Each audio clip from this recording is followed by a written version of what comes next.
घोटाळा रेसिपी आणि त्यासाठी लागणारं साहित्य आहे कांदा, टोमॅटो, लसूण, धनेपूड, हळद आणि लाल तिखट आणि मी 4 अंडी घेतलेली आहेत. करत आहे. कांदा खूप बारीक चॉप केलेला,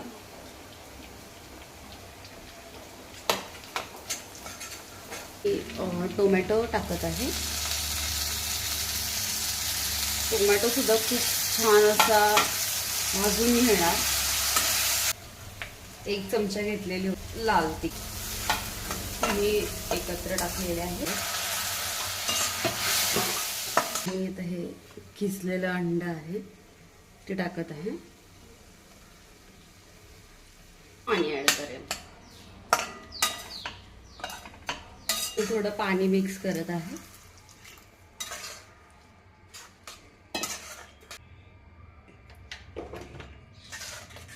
रेडी.